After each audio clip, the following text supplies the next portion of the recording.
제가 오늘 장로님 그 문제풀이 하면서 좀 놀란 게 거의 다 반복돼 가지고 95%가 여기 나온 거하고 똑같습니다. 가로만 이제 쳐져 있고요. 그러니까 여러분들이 사실 생각해 보면 이것을 여기 이제 답이 적혀 있잖아요.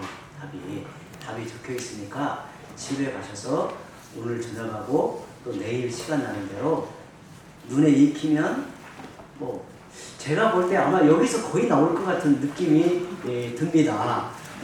저희 장로님이나 저나 문제를 내는 사람은 아니니까 그렇게 아시고요. 우리가 이제 문제를 풀어가는데 도움이 됐으면 좋겠고요. 이것은 각 장마다 지금 우리가 마가복음이 16장이거든요. 16장까지인데 각 페이지에 2장씩을 이렇게 옮겨놨어요. 그러니까 이게 전체 8페이지가 되는 거예요. 16장까지니까 그렇게 아시고요. 그리고 또 우리 성도들에게 우리가 이제 5월달에 마가복음을 함께 읽었는데 이제 5월이 지나고 6월이 지나면 이제 우리가 마가복음과는 인연을 끊는다라는 게 아닙니다. 마가복음과 더불어 이제 살겠다라는 말이에요. 그러니까 우리 장로님 주신 거나 이것을 버리지 말고 놓았다가 이제 여러분 시간 나는 대로 차근히 풀어서 보면 마가복음이 무엇을 말하고자 하는지 중요한 말씀의 가르침이 무엇인지를 파악할 수 있는 중요한 자료가 될 거예요. 그러니까 우리가 이제 천천히 좀 이제 풀어가면서 여러분들이 확인해 보시면 되겠습니다. 제가 혹시나 우려되어서 함께 말씀을 이렇게 이제 풀어가기 전에 드리는 것은 우리는 이것을 부담을 갖는 시험을 치르는 게 아니에요. 시험을 치르는 목적은 가장 먼저는 동기부여 때문에 시험을 치르는 거예요. 우리가 마가복음을 한번 읽어보자, 좀 집중해서 이 말씀의 의미를 파악해보자 라는 의도이기 때문에 시험을 치르는 것이지 우리 가운데 누가 잘한가 누가 좀 못하나 이걸 정하기 위해서 하는 건 아니에요. 그래서 우리 장로님하고 저하고 고심고심하다가 우리 교회는 격려하는 의미에서 3분만 등수를 뽑는 거예요. 1등 1분, 2등 2분, 그리고 나머지는 다 똑같은 4등이 되는 거예요. 근데 4등이 되려면 한 문제는 맞춰야 등수가 드는 거예요. 만약에 한 문제도 못 맞추면 등외가 됩니다. 등외. 여러분, 한 달 동안 마가복음 말씀을 듣고 읽었는데 등외가 된다라고 하는 것은 사실 하나님 앞에서 자존심 상하는 일입니다. 그러니까 아마 우리 저녁에 모든 성도들 얼마나 좋아요. 등수 안에 든다는 것이 얼마나 좋아요. 그러니까 마음을 좀 집중해서 이야기해 봅니다. 이제 펜이 있으면 펜으로도 적을 수 있고요. 아니면 펜이 없고 눈으로 보아도 집에 가셔서 오늘 저녁 내일이 아니어도 시간 나는 대로 살펴보면 마가복음을 이해하는데 굉장히 도움이 될 거예요. 왜냐하면 제가 마가복음을 읽고 또 읽고 이게 중요하다라고 생각이 돼서 여기다 옮겨놨는데 오늘 보니까 장로님하고 이 안에 95%가 똑같아요. 그러니까 여러분들이 저기 펜 밖에도 있습니다. 형님. 그러니까 여러분들이 저녁에 이제 집중 성경 공부는 시험 공부를 뭘로 하냐면 장로님 것으로 하세요. 저녁에 시험 공부는 누구 걸로 하라고요? 장로님 것이. 왜냐면 더 문제가 적으니까. 아시겠죠? 이것은 이제 마가복음을 좀 더 깊게 넓게 공부하기 위한 자료입니다. 그렇게 아시기 바랍니다. 이제 마가복음 1장입니다. 하나님의 아들 예수 그리스도의 뭐예요? 복음의 시작이다. 복음의 시작. 그리고 4절 세례 요한이 광야에 이르러 무엇을 받게 하는? 죄사함을 받게 하는 뭘 전파했다고요? 회개의 세례를 전파하니. 요한은 광야에서 무슨 옷을 입었다고요? 낙타 털옷을 입고 허리에 가죽띠를 띠고 메뚜기와 석청을 먹었더라. 그 다음에 이제 세례 요한이 또 말합니다. 나는 너희에게 무엇으로? 물로 세례를 베풀었거니와 예수님 그는 너희에게 무엇으로? 성령으로 세례를 베푸시리라. 예수님의 세례를 받으시고서 이제 어떤 일이 있었는가? 곧 물에서 올라오실 새 하늘이 갈라짐과, 하늘이 열렸다는 거예요. 하늘이 갈라짐과 뭐가? 성령이 비둘기같이 자기에게 내려오심을 보시더니, 근데 하늘로부터 소리가 나기를 너는 내 사랑하는 아들이라 내가 너를 기뻐하노라 하시니라. 누가 예수님을 광야로 몰아내셨어요? 성령이 곧 예수를 광야로 몰아내십니다. 광야에서 며칠을 계시면서 40일을 계시면서 사탄에게 시험을 받으시며 들짐승과 함께 계시니 천사들이 수종들더라. 요한이 잡힌 후 예수께서 갈릴리에 오셔서 하나님의 복음을 전파하여 이르시되 때가 찼고 뭐가 가까웠으니 하나님의 나라가 가까웠으니 회개하고 복음을 믿으라. 예수께서 이르시되 나를 따라오라. 내가 너희로 사람을 낳는 어부가 되게 하리니. 새벽 아직도 밝기 전에 예수께서 일어나 나가 한적한 곳으로 가서 거기서 기도하시더니. 아멘. 1장에서는 아마 이 범위에서 벗어나서 문제를 내면 아마 그분은 우리를 골탕 먹이려고 문제를 내릴 거예요. 이게 이 정도는 1장에서 누가 봐도 중요한 말씀이에요. 아시겠죠? 근데 여기 이 1장에 우리 장로님하고 다 겹쳐 있어요. 그러니까 장로님이 문제 풀어준 것은 확실하게 기억해야 된다는 거예요. 아시겠죠? 2장 넘어갑니다. 예수께서 그들의 무엇을 보시고? 믿음을 보시고 중풍병자에게 이르시되 작은 자야 너의 죄사함을 받았느니라. 이 사람이 어찌 이렇게 말하는가? 예수님이 죄사함을 받는다고 하니까 뭐라고요? 신성모독이로다. 오직 하나님 한 분 외에는 누가 능히 뭘? 죄를 사하겠느냐. 그러나 인자가 땅에서 죄를 사하는 권세가 있는 줄을 너희로 알게 하려 하노라 하시고 중풍병자에게 말씀하시되 17절 예수께서 들으시고 그들에게 이르시되 건강한 자에게는 의사가 쓸데없고 누구에게? 병든 자에게라야 쓸데있느니라. 나는 의인을 부르러 온 것이 아니요 죄인을 부르러 왔노라 하십니다.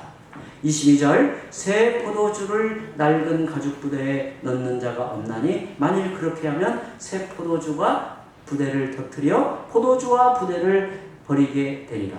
오직 새 포도주는 새 부대에 넣느니라 하시니라.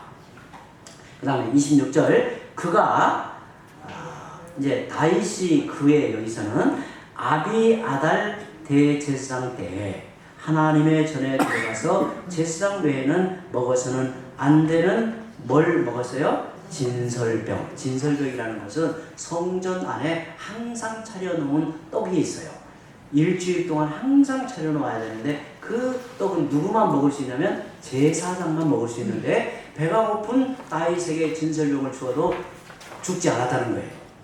근데 여기 아비아달 대제사장 때라는 말은 실제로는 제사장 아히멜렉이 떡을 주죠. 그러니까 여러분들 이거 찾아보고는 성경이 틀렸나?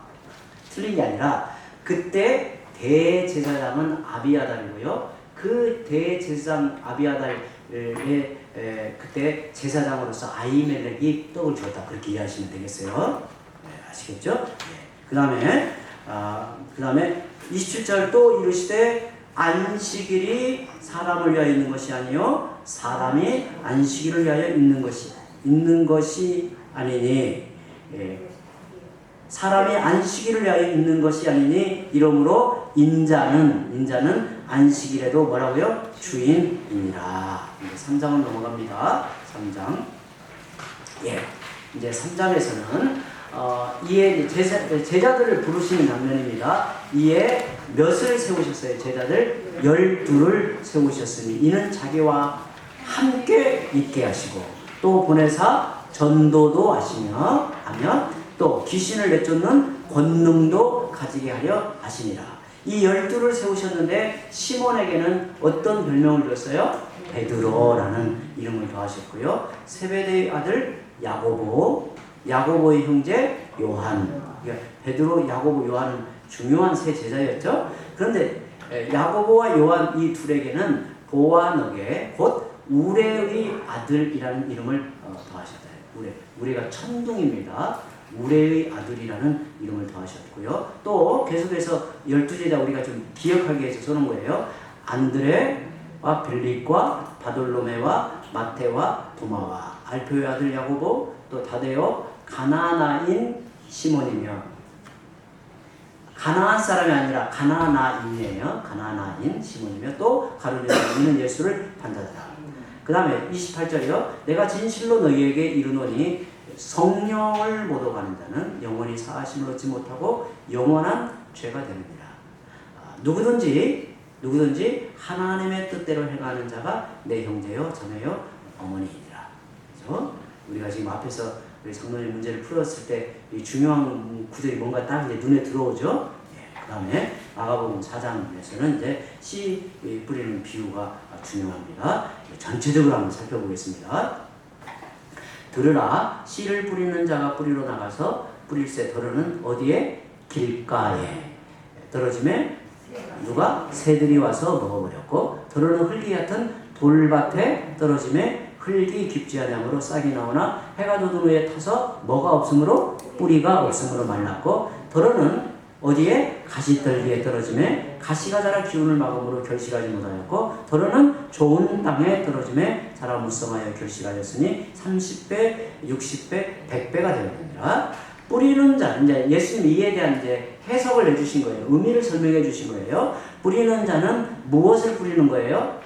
말씀을 뿌리는 거예요. 그 뿌린다는 것은 씨앗은 말씀을 가리키는 거예요. 말씀이 길가에 뿌려졌다는 것은 이들을 가리키니 말씀을 들었을 때 뭐가요? 사탄이 즉시 와서 그들에게 뿌려진 말씀을 빼앗는 것이요. 뿌려진 말씀을 빼앗는 것이요. 그 다음에 16절 또 이와 같이 어디에 뿌려졌다는 거죠? 돌밭에 뿌려졌다는 것은 이들을 가리키니 곧 뭘 들을 때? 말씀을 들을 때 즉시 기쁨으로 받으나 그 속에 뭐가 없어? 뿌리가 없어. 잠깐 견디다가 말씀으로 인하여 환난이나 박해가 일어난 때는 곧 넘어지는 자요. 또 어떤 이는 18절 어디에? 가시떨기에 뿌려진 자니 이들은 말씀을 듣기는 하되 세상의 뭐예요? 염려와 그 다음에 재물의 유혹과 기타 욕심이 들어와 말씀을 막아 결실하지 못하게 되는 자요. 마지막에 좋은 땅에 뿌려졌다는 것은 곧 말씀을 뭐예요? 듣고 받아 30배, 60배, 100배의 결실을 하는 자입니다. 네, 4장 5장으로 넘어갑니다. 5장에서는 또 뭐가 있는지 보죠. 25절에 12해를 무엇으로? 혈루증으로. 이게 피가 계속 흐르는 이 병을 혈루증이라고 하는데, 혈루증으로 알아온 한 여자가 있어. 많은 의사에게 많은 괴로움을 받았고 가진 것도 다 허비하였으되 아무 효험이 없고 도리어 더 중하여졌던 자. 이것은 뭐냐면 절망적인 처지를 말하는, 정말 절망적인 처지. 그런데 예수의 소문을 듣고 무리 가운데 끼어 뒤로 와서 그의 무엇에 손을 냈다고요? 옷에. 예수님의 옷에 손을 댔어요. 이는 내가 그의 옷에만 손을 대어도 무엇을? 구원을 받으리라 생각함이라. 이에 그의 무엇이 곧마름에? 혈루 근원이 곧마름에 병이 나은 줄 몸에 깨달으니라. 예수께서 이르시되, 이제 또 다른 이제 상황이에요. 이제 따라 너의 믿음이 너를 구원하였으니 평안히 가라. 내 병에서 너의 건강할지어다. 이제 해당장 야이로 그 딸이죠. 36절에 예수께서 그 하는 말을 곁에서 들으시고 회당장에게 이르시되 두려워하지 말고 믿기만 하라 하시고 그 아이의 손을 잡고 이르시되 뭐라고 했나요? 달리다붐. 이 달리다붐이요. 이게 아람어인데요. 아람어. 언제 이 달리다붐을 쓰냐면 우리 김은하 권사님이 옛날에 우리 보인이나 예주가 어릴 때 아침에 일어날 때 어떻게 말하나요? 얘야 일어나라 그러잖아요. 얘야 일어나라 이 말이 달리다 오네요. 좀 엄마가 사납고 스트레스 받으면 일어나가 아니라 뭐라고요? 얘야 일어나라 이 말이 무슨 말이라고요? 달리더공이라는 말이에요. 달리더공. 그러니까 어머니가 아이를 이렇게 부드럽게 깨우는 말이 달리더공이에요. 근데 이 말이 뭐냐면 내가 너에게 말하노니 소녀야 일어나라 얘야 일어나라 그런 말이에요. 그 다음에 이제 6장으로 넘어갑니다. 예수께서 그들에게 이르시되 뭐예요? 선지자가 예수님이 지금 고향을 방문한 상황이에요. 선지자가 고향과 자기 친척과 자기 집에서는 존경을 받지 못함이 없느니라 하시며 그 나사렛 동네에서 예수님을 믿지 않음을 이상히 여겼더라. 왜 그랬을까요? 아마 예수님이 좀 표현하자면 예수님이 어릴 때 그 자라는 모습을 잘 아는 사람들은 우리가 잘 아는 저 예수라는 사람 아니야? 그러니까 이게 하나님의 아들로서 주님으로 이렇게 받아들여지지 않은 거죠. 그걸 지금 말하는 겁니다. 그 다음에 이제 제자들을 향해서 12제자를 부르사 둘씩 보내시며 더러운 귀신을 제어하는 뭘 주시고요? 권능을 주시고 명하시되 여행을 위하여 지팡이 외에는 양식이나 배낭이나 천대의 돈이나 아무것도 가지지 말며 10만 신고 두 벌로 입지 말고 말라 하시고 또 이르시되 어디서든지 누구의 집에 들어가거든 그곳을 떠나기까지 거기 이와라. 어느 곳에든지 너희를 뭐예요? 영접하지 아니하고 너희 말을 듣지 아니하고 그러니까 복음을 거부하는 사람들이에요. 그들에게는 거기서 나갈 때 발 아래 먼지를 떨어버려 그들에게 증거를 삼아라. 그러니까 복음을 거부한 사람들에게는 이와 같은 증거를 삼으라 이렇게 이제 말하는 거예요. 그 다음에 34절 예수께서 나오사 큰 무리를 오시고 그 목자 없는 양 같음을로 인하여 불쌍히 여기사 이에 여러 가지로 가르치시라. 정말 예수님의 마음이 절로 와닿죠. 어떤 마음이셨는지. 그 다음에 이제 오병이어 사건을 좀 보죠. 예수께서 떡 5개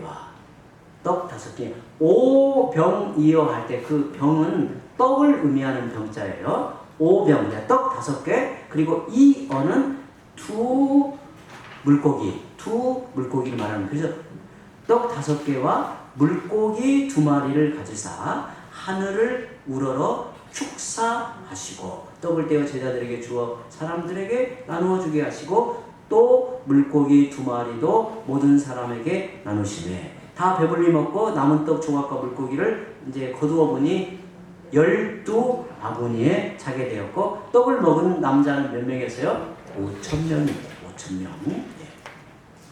제자들이 그가 바다 위로 걸어오심을 보고 유령인가 하여 소리를 질렀다고 그래요. 예수님이 바다 위로 처벅처벅 다가오신 거죠. 하나님의 아들이시니 만물을 주관하시는 분이니 바다 위를 걸어오신 거죠. 만약에 우리와 같은 사람으로만 계시다면 물속에 잠겨버리고 말았겠죠. 그들이 다 예수를 보고 놀랍니다. 이에 예수께서 곧 그들에게 말씀하여 이르시되 안심하라 내니 두려워하지 말라. 안심하라 내니 두려워하지 말라. 우리 장로님은 내니라는 가로를 넣죠. 이 내니라는 것을 우리 장로님이 지난번에 설명해 주셨죠. 굉장히 이게 중요한 말입니다. 예수님이 나는 누구이다 라고 하실 때 이게 이제 나는 여호와이시다 라는 말이에요. 여호와이시다. 구약의 표현을 하자면 나는 여호와이시다 라는 것. 굉장히 중요한 말이죠. 그 다음에요. 그 다음 51절 배에 올라 그들에게 가시니 바람이 그치는지라 제자들이 마음에 심히 놀라니 이는 그들이 그 떡 대시던 것을 깨닫지 못하고 도리어 그 마음이 둔하였습니다. 그 다음에 이제 7장으로 넘어갑니다. 7장으로 우리가 한번 마가복음을 훑어본다 생각하고 우리 좀 천천히 이렇게 나갑니다. 이르시되 이사야가 너희 외식하는 자에 대하여 잘 예언하였다. 기록하였으되 이 백성이 입술로는 나를 공경하되 마음은 내게서 멀더라. 이런 말 있잖아요. 입으로만 막 하는 걸 우리가 이제 보통 뭐라 하면 립 서비스라고 하잖아요. 서비스를 하는데 뭘로만 하면 입으로만 하는 입으로. 이 립 서비스라는 말 유명한. 입으로는 그냥 하늘에 별도 따라질 것처럼 막 하는데 그냥 인색하고 그런 경우 지금 이거 말하는 거예요. 그 다음에 8절 너희가 하나님의 계명은 버리고 사람의 전통을 지킵니다. 그러니까 이 장로의 이 전통을 지킨다고 열심을 내는데 사실은 하나님의 말씀, 계명을 버리고 있다는 거예요. 또 이르시되 너희가 너희 전통을 지키려고 하나님의 계명을 잘 버리는도다. 그렇죠? 다음 20절 또 이르시되 사람에게서 나오는 그것이 사람을 더럽게 하느니라. 그러니까 사람에게서 나온다는 것이 왜 그런가? 21절에 속에서 곧 사람의 마음에서 나오는 것은 악한 생각, 곧 음란과 도둑질과 살인과 가늠과 탐욕과 악독과 속임과 음탕과 질투와 비방과 교만과 음해함이. 그러니까 인간의 마음은 성경에 참 이보다 더 부패한 것이 없다라고 하잖아요. 모든 부패한 것보다 부패하다. 그래서 인간의 마음이 선한 것처럼 보여도요, 선한 모습을 보이는 것 같아도 거기 안에 뭐가 이게 묻어나오냐면 이게 악이 묻어나오나요? 악이. 그러니까 여러분 인간을 대할 때 인간은 그런 점에서 이해를 해야 돼요. 남편들이 아내를 천사로 여기면 안 돼요. 천사로. 아내가 남편을 천사로 여기면 안 돼요. 그러면 이제 실망해요. 그러니까 여러분 남편을 자꾸 우리는 막 천사로 생각하니까 막 실망하는데 사실 그러면 안 된다. 여기 그러잖아요. 사람이 어떤가. 그 다음에 23절에 이 모든 악한 것이 다 어디에서? 속에서 나와서 사람을 더럽게 한다. 그렇죠? 그 다음에 34절. 아까 우리 장로님 문제에도 이게 중요하게 체크가 되죠. 아마 7장에서는 나온다면 이게 나올 것 같아요. 제 생각에도. 하늘을 우러러 탄식하시며 그에게 이르시되 뭐예요? 에바다. 그 복음성가에도 에바다가 있잖아요. 에바다. 그의 의미가 뭐냐면 열리라. 에바다. 열리라. 그렇죠? 그 다음에 그의 귀가 열리고 혀가 맺힌 것이 곧 풀려 말이 분명해졌다. 그 다음에 8장 넘어갑니다. 8장 예수께서 경고하여 이르시되 삼가 바리새인들의 누룩과 헤롯의 누룩을 주의하라 하시니. 그러니까 누룩은 작은 것이 퍼진다는 의미잖아요. 근데 바리새인들의 그 외식이 누룩처럼 번진다는 것도 헤롯의 누룩이 누룩처럼 번진다는 헤롯은 이게 교활함을 말하는 교활함. 인간이 이 교활한 것도 이렇게 금방 이렇게 번진다는 거예요. 그 다음에 예수께서 아시고 이르시되 너희가 어찌 떡이 없으므로 수군거리느냐. 아직도 알지 못하며 깨닫지 못하느냐. 너희 마음이 둔하냐. 참 이게 우리들이 늘 하나님께 은혜를 구하며 가슴을 치며 은혜를 구해야 되는 것이 바로 이런 거예요. 아무리 우리가 들려줘도 알지 못하고 깨닫지 못하고 마음이 둔하기 때문에. 그 다음에 너희가 눈이 있어도 보지 못하며 귀가 있어도 듣지 못하느냐. 또 기억하지 못하느냐. 그러니까 신앙생활은 기억하는 것도 중요해요. 기억하는 거. 그렇죠? 그 다음에 29절에 또 물으시되 너희는 나를 누구라 하느냐. 아마 8장에서 문제가 나온다면 29절 나옵니다. 우리 장로님 아까 가르쳤죠. 주는 그리스도시니이다. 다음에 이제 이에 자기의 일을 아무에게도 말하지 말라 경고하시고 인자가 많은 고난을 받고 장로들과 대제사장들과 서기관들에게 버림받아 죽임을 당하고 사흘 만에 살아나야 할 것을 비로소 그들에게 가르치시되 드러내놓고 이 말씀을 예수님이 하시자 베드로가 예수를 붙들고 어떻게 했다고요? 항변하매. 이 항변한다는 말은 이런 표현, 강력히 항의를 하면서 가로막았다는 말이에요. 이 표현은 절대로 안 됩니다. 이런 표현이 항변하며라는 말이에요. 그러자 33절도 혹시 나올 수 있으니까 잘 기억하세요. 예수께서 돌이키사 제자들을 보시며 베드로를 꾸짖어 이르시되 무엇아 그랬어요? 예수님도 참 이런 데 좀 무섭죠. 그 사랑하는 제자 베드로 얼마나 사랑하고 아끼는 제자인데 그 베드로를 향해서 그 앞에서 사탄아 물러가라 내 뒤로 물러가라 라는 말은 베드로가 사탄이라는 말은 아니겠죠. 베드로의 그 마음에서 이렇게 역사하여 하나님의 일을 방해하는 그 사탄의 정체를 지적한 거죠. 그 다음에 너가 하나님의 일을 생각하지 아니하고 도리어 사람의 일을 생각하는 거다. 34절이에요. 지금 이게 다 맥락이 중요한 말씀이기 때문에 전체 다 인용을 한 거예요.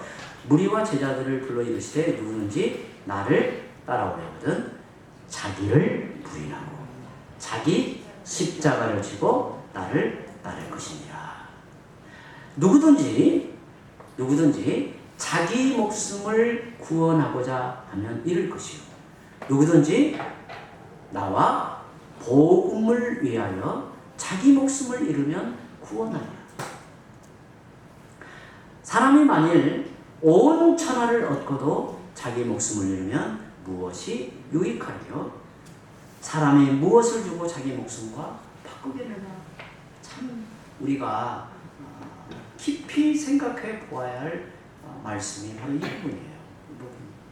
여러분 꼼꼼히 답을 달면서 이 말씀을 생각해 보시기 바랍니다. 그래서 마지막으로 이제 예수님이 결론적으로 이렇게 말씀하는 거예요. 누구든지 이 음란하고 죄 많은 세상에서 나와 내 말을 부끄러워하면 인자도 아버지의 영광으로 거룩한 천사들과 함께 올 때 그 사람을 부끄러워하리라.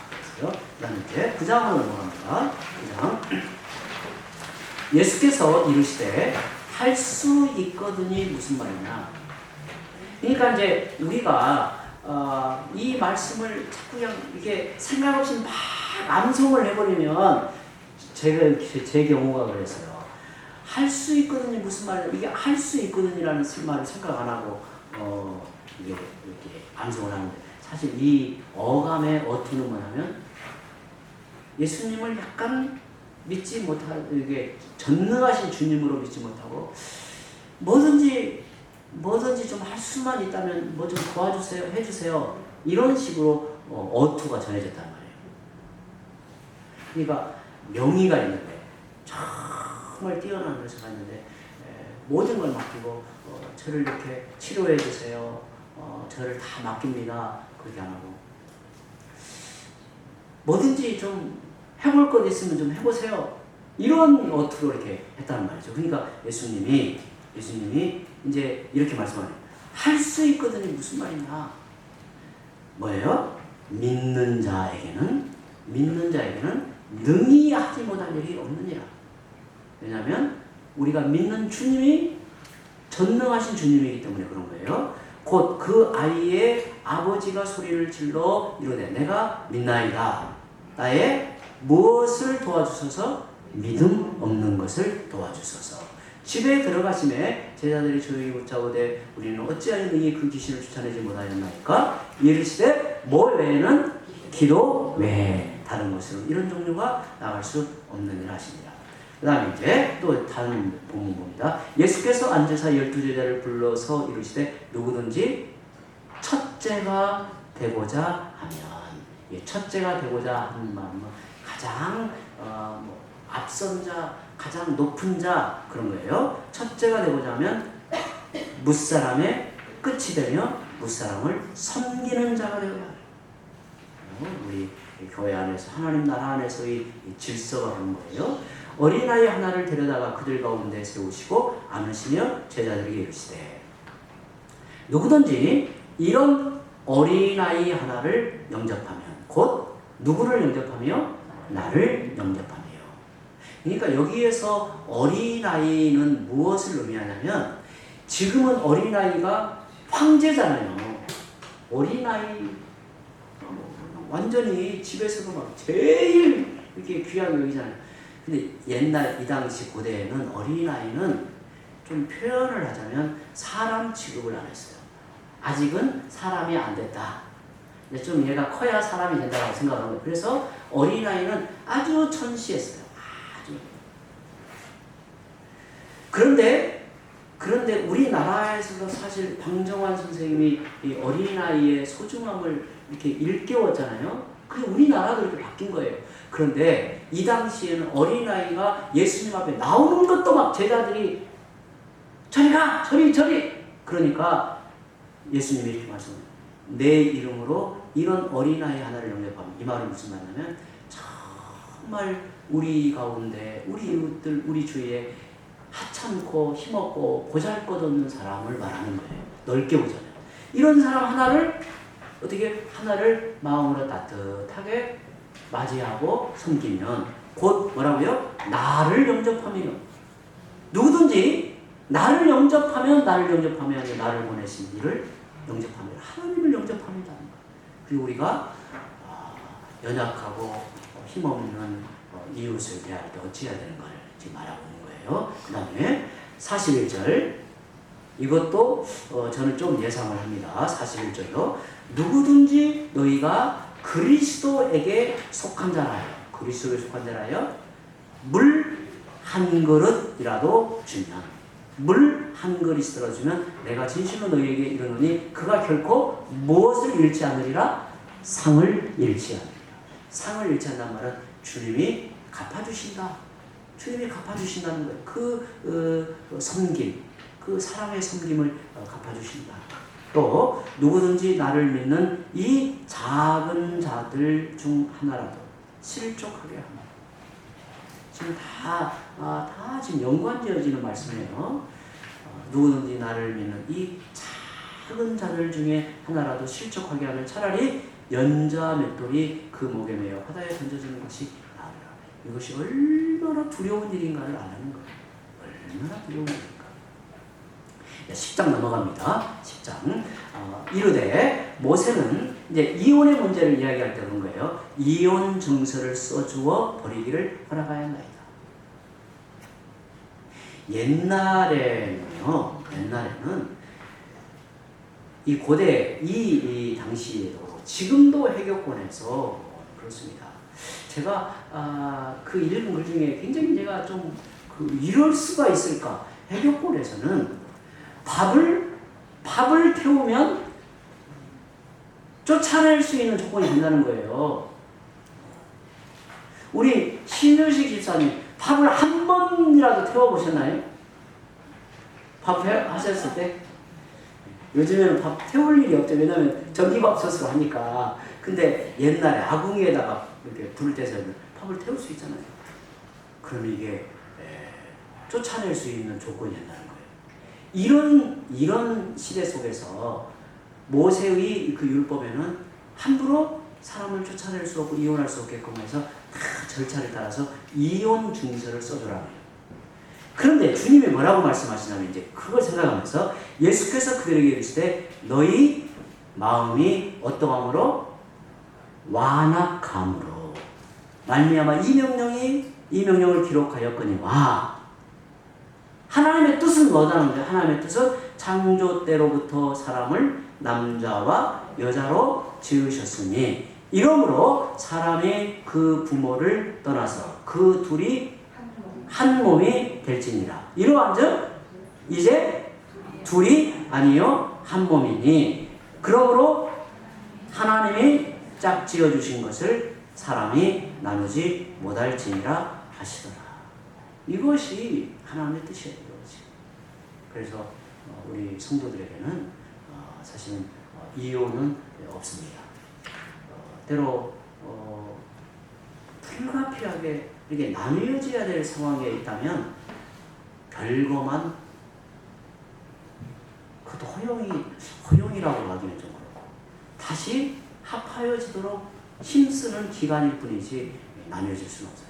이게 바로 하나님의 뜻이에요. 그 다음에요. 내가 진실로 너에게 이르노니 누구든지 하나님의 나라를 어떻게 한다고요? 어린 아이와 같이 받들지 않는 자는 결단코 그곳에 들어가지 못하리라 하시고 그 어린 아이들을 안고 그들 위에 뭐예요? 안수하시고 축복하십니다. 어린아이와 같이 받들지 않는 자는 결단코 그곳에 들어가지 못하리라. 이거 참 우리가 참 새겨들어야 될 말씀이죠. 그 다음에 베드로가 여자와 이르되 보소서 우리가 모든 것을 버리고 누구를 따랐나이다? 주를 따랐나이다. 예수께서 이르시되 내가 진실로 너희에게 이르노니 무엇을 위하여? 나와 복음을 위하여.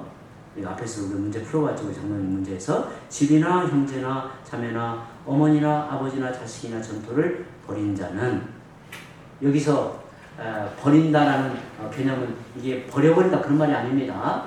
비교를 말하는 거예요. 버린 자는 현세에 있어 집과 형제와 자매와 어머니와 자식과 전토를 몇 배나 받는다고요? 100배나 받는다. 100배나. 그러니까 여기서도 금방 알겠죠. 만약에 어머니를 100배를 받으면 100명 어머니가 생긴다. 그런 말 아니겠잖아요. 여기서 버린다는 말이나 100배를 받는다는 말은 그 개념이 어떤가요? 우리가 이해해야 됩니다. 그런데 재미있는 것은 100배나 받되 무엇을 겸하여 받는다고 해요? 이 땅에서는 박해를 겸하여 받고 그리고 내세에 영생을 받지 못할 자가 없느니라.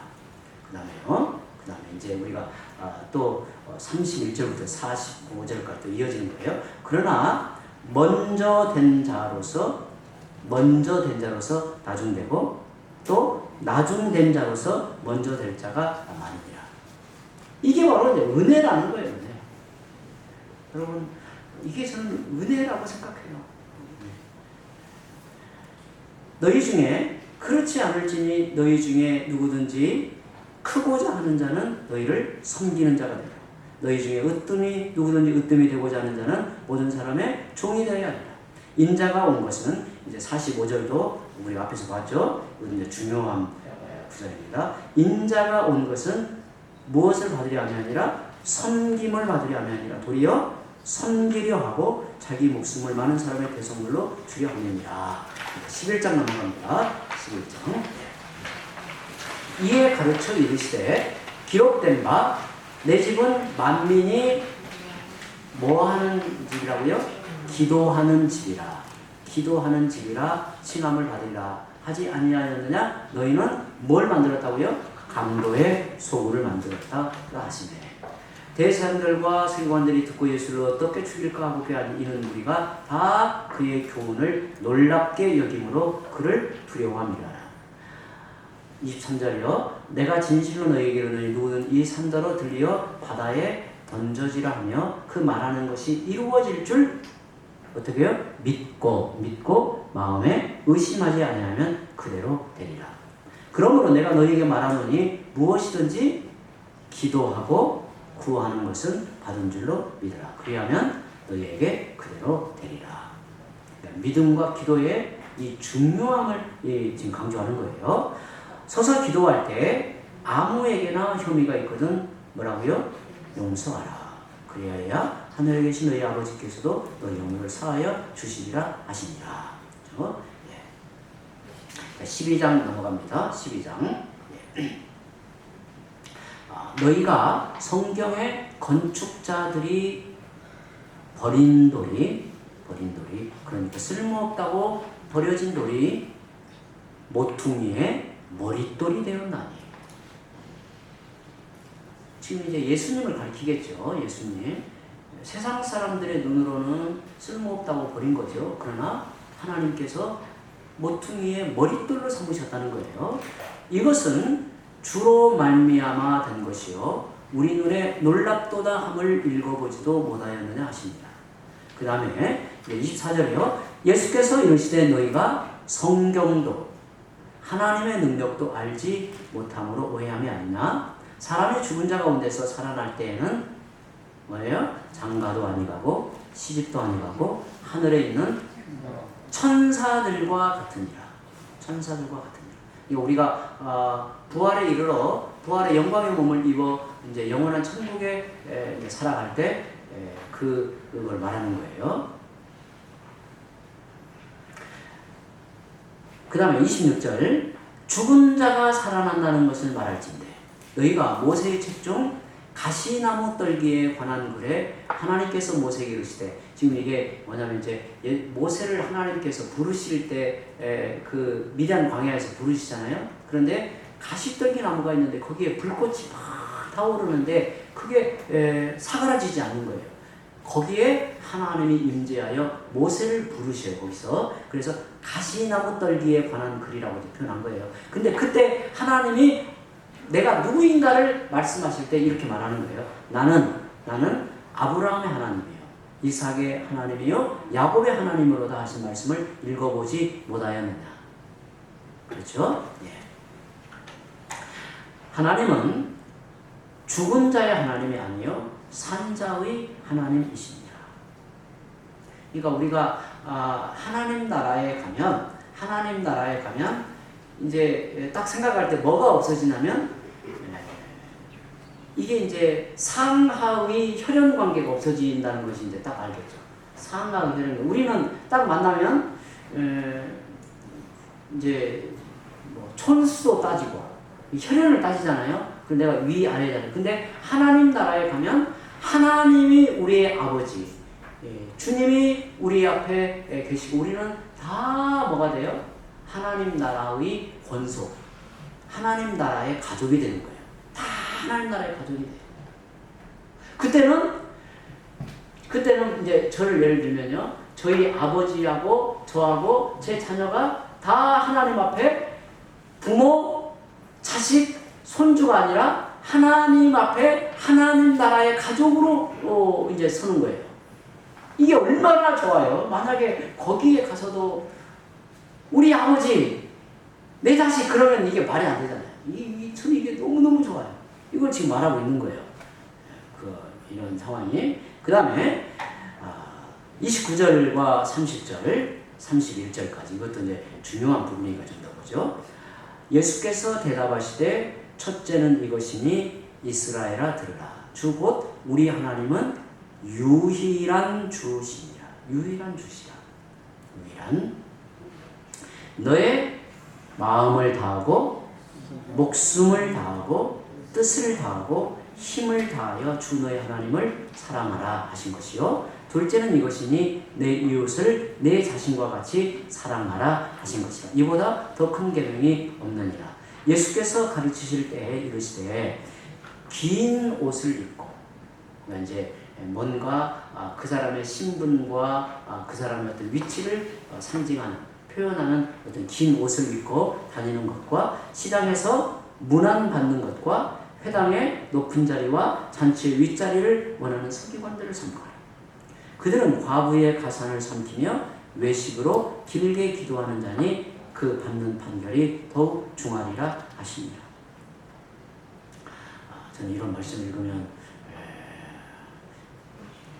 주님이 가시로 제 마음을 푹 찌르시는 것 같아요. 제가 제일 이런 부분들은 목사들이 제일 조심해야 되는 말이거든요.